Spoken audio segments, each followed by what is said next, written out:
Hello all, I hope you're doing well today. Ethnicity has become a bigger issue in the Western world, and I think it's because people feel they're losing themselves in modernity. Mass immigration, multiculturalism, it's making people search as to what their roots are, who they are fundamentally as people. And it's an interesting area, this, because it's very much seen as pure evil by the mainstream. If you explore a European ethnicity, you're on the slippery slope to Hitler. A lot of this feeds into the post-World War II mythology I speak a lot about on the main channel. I don't think I have to wax too lyrical about it here. And I think, there's a legitimate concern there. Perhaps if somebody wants to explore it simply because they want to hate other people, as the cliche goes, well, fine. That's not very nice. And, that could be concerning. But I think that's really only a minority of people. Most people who are inquiring with these questions actually just want to figure out who they are in a deeper context. And I think that's perfectly normal. I understand these questions still might be quite dramatic and controversial for the normies, but most average people just do what the prevailing system says. I think there's another dimension to this which is even more pressing and becoming more prevalent to many of us, and that's that there has been a driving political purpose from the powers that be to rip people away from their roots. And by doing that, you can assume political control over a people. After all, if you have no religious roots, no tradition, you don't know who you are, you don't know who your people are, you essentially become nothing. You're just putty in the hands of the ideological overlords. And this is very much what's happened in the Western world.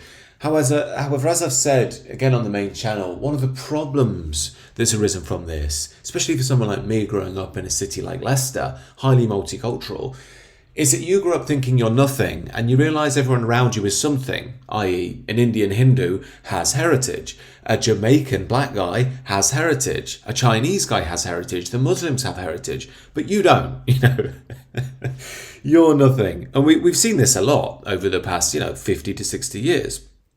Even Bob Marley, we all love Bob Marley, incredibly talented musician. But he can openly sing about Pan-Africanism and will bop along like it's normal. Even though he's half white himself, I know, but he's clearly singing in the cause of the Africans, which is fine, good for him.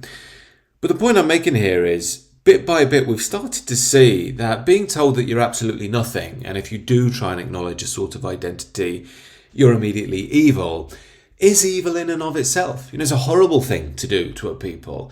And as I say, there is part of me which can sympathise if you're concerned about it getting nasty, fair enough. But if we're doing this 100% of the time, all the time, then that's not what you're doing. You're actually doing something which is very inhumane, and this wouldn't be done to other groups. So I sympathise with why lots of young Western men are starting to look to these things and think, well, who am I? Everyone else seems to be someone.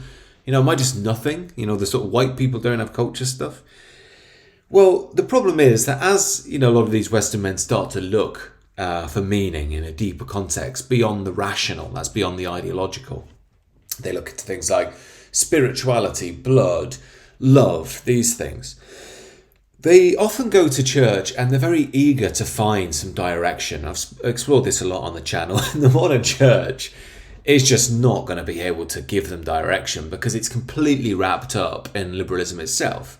I explored before, the Church of England is really lost in liberalism now. It's basically just liberalism in a Christian skin suit for the most part. The Catholic Church seems to be going down the same road. The Catholic Church is very vast and has a great tradition which is keeping it alive right now, but it's a battle they're in.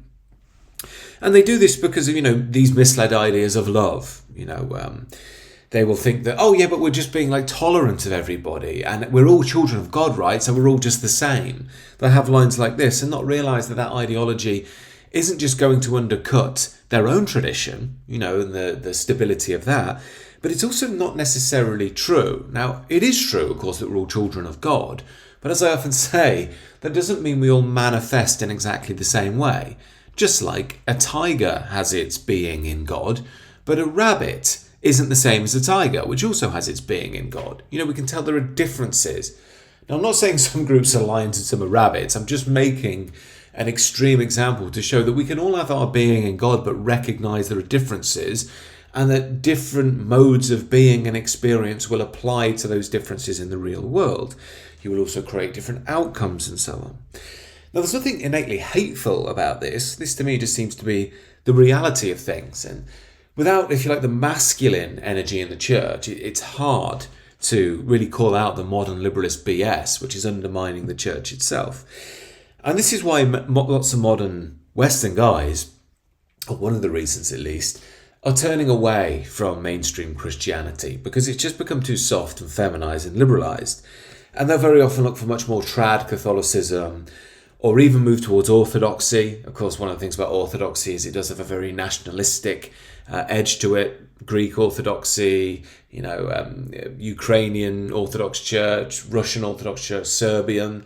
So it does blend that very naturally, the idea of we're all children of God, we're all loved by God, we can all be redeemed by God, but we do have, if you like, a nationalistic expression, which is fine by me, and I think fine in a traditionalist understanding, which would recognise, uniqueness between peoples, how they create different cultures. You might say that's the beauty of diversity, ironically enough.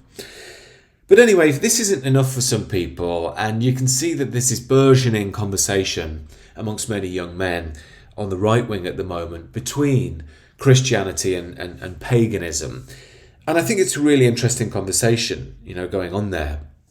And very often on the Substack, this has happened probably 5 or 6 times. Men have reached out to me, DM'd me and said, look, I just don't know which way to go. I really love the Christian tradition. It seems really deep and really interesting. And I'm really enjoying, listening to your videos and learning a bit beyond, if you like, the liberal mainstream.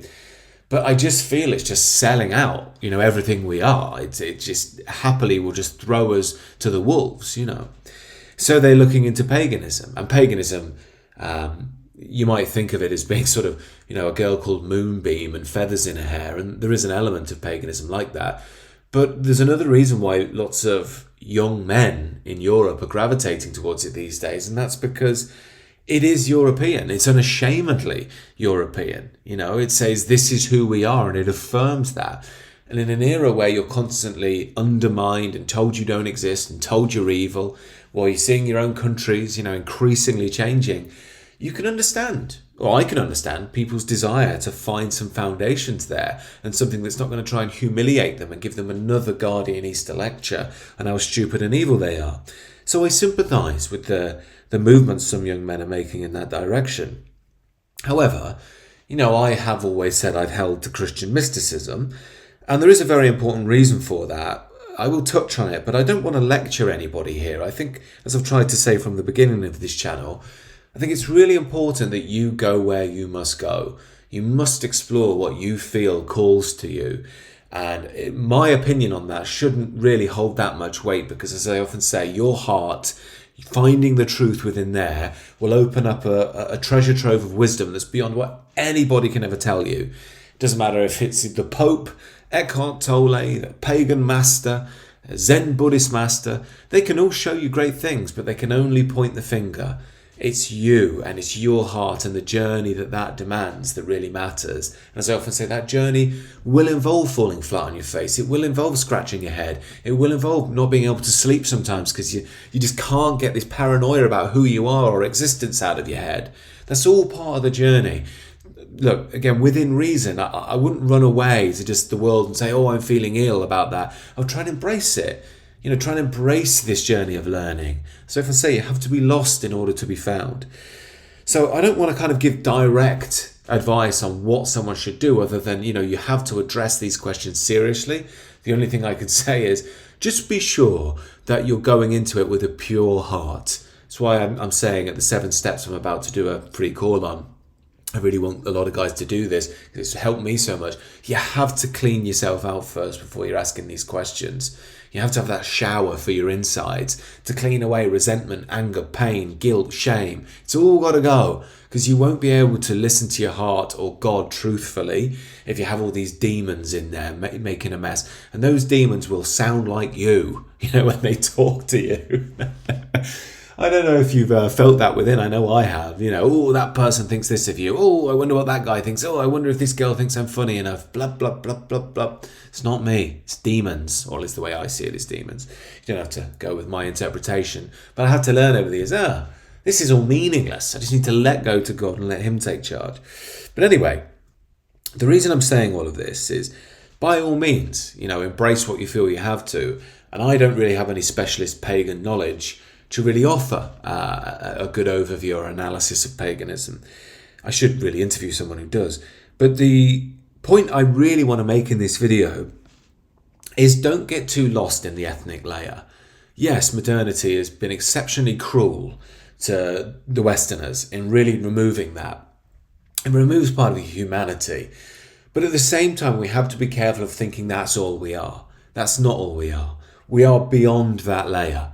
And I would say beyond the physical formations, the biology of what we are, beyond the ideas of what we are, is where we really enter the spiritual truth, God's presence, if you will. And this is why I'm just a little bit wary of some of the talk you see here every now and again. I understand people's desire to find their roots, but we have to go beyond that, otherwise it's just another ego position. And ironically, just like the Christian church is selling itself out by trying to be also liberal, you'll sell yourself out by getting lost in the world again. Even if what you really want to do is learn who you truly are, learn about your heritage, if you get fixated on that and stuck on that, it will become egoic, it will become poisoned, it will become lost in the field of emotionality. We need to move beyond that and have total peace around it so we can be what we are in its fullness. And I would say this is where we come to the fundamental spiritual teaching. And I don't know if this is in paganism or not. I've only done some cursory reading. I've seen there are some sort of non-dual interpretations of paganism that align with nature. So maybe it is. But the reason why I'm drawn to Christian mysticism is because it takes me to that place of peace beyond all understanding, as Christ calls it. And then I do realize in that state, I'm beyond all worldly definition. I'm beyond being English.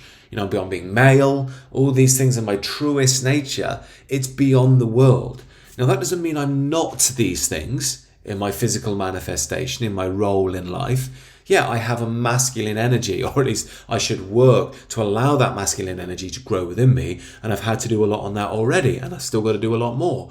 But the point is, in my worldly iteration, I take that on fully. I think it's important. The tradition is the bridge between the divine and the worldly. And I've got to try and walk that tradition and understand it. And I am, again, in the Christian tradition, as we understand. We are spirit, but we are man. We're a human being. As I say, human on the one side, you're 6 foot, you're male, you're English, and so on and so on. Being on the other, you're animated, you're part of the root awareness of life, This is one of the things that moved me away from the new atheism when I was a lot younger. That question, that philosophical question that could never really be answered for me. We can say all these things about how things move and how stupid religions are and all that sort of clever stuff with the good rhetoric of Hitchens and Dawkins. But the thing that always stuck with me was, but what's the animating force? Why even have a selfish gene in Dawkinsian language? Why is there a selection mechanism? What inspires that? What gives that agency? Well, that's being, if you like. And being is the root level of all things. And in my understanding, in the work that I'm going to be doing with guys, we have to be able to get beyond what we are to that raw nature. And it's almost like we go into it and we come back out. So it's the journey in, right to the core of what you are, the ground zero of being, pure being, beyond form, the peace that passes all understanding because there's no individual I. This is what it means in the Christian tradition of, God is beyond life and death. It's everlasting. It's kind of the wrong way to put it because everlasting still implies time, but it's beyond time and space. It's just pure being. It's isness that cannot be destroyed. Just like life cannot be destroyed. The earth could explode, but being still exists. Because being isn't material, but we're in God's being, if that makes sense. So what I'm saying is once we recognize that, we get to our real hearts. Now, once we get to that, we will blow away a lot of the cobwebs and then we come back through and we become what we are totally. And again, that's an expression of love, not of hatred. And again, we can recognize places where we are incredibly similar with other traditions. There might even be mutual love at times. It's one of the beautiful things about comparative mythology, comparative religion. As I've said before, the work... The books that Thich Nhat Hanh and Thomas Merton wrote, a Buddhist and a Catholic, are really beautiful as they share their mutual understanding of the divine, of transcendence. That's a wonderful thing, but it doesn't mean we just throw away our own tradition. So I hope this makes sense. By all means, embrace your heritage, embrace what you are. But we do also have to go beyond that layer. And I do think this is really key for Western men, because if we don't, we're going to run into many of the old mistakes of yesteryear. So we have to be able to go beyond it and then reapproach it with love for everything. That's the nature of God. You can't help but love. And remember, love doesn't mean smoochy woochy, Hollywood movies and you stay there. That's not what it means, It's all nonsense from pop music. Love is just, it's like breathing out and being at peace and just being with things as they are with no commentary about it, but letting them be. And things will fall naturally for you. That's the way we're going. That's what we're aiming for. As I say, I'm going to have a free call very soon, hopefully in the next week or two, just trying to get numbers together and some time in my diary about the 7 steps. It's free for everyone. Just join the Substack. You don't have to join the paid if you don't want to join the monthly calls. But this one will be a free call for everyone. So do join and come along. And do subscribe to this channel if you're new. Enjoy the rest of your day and God bless.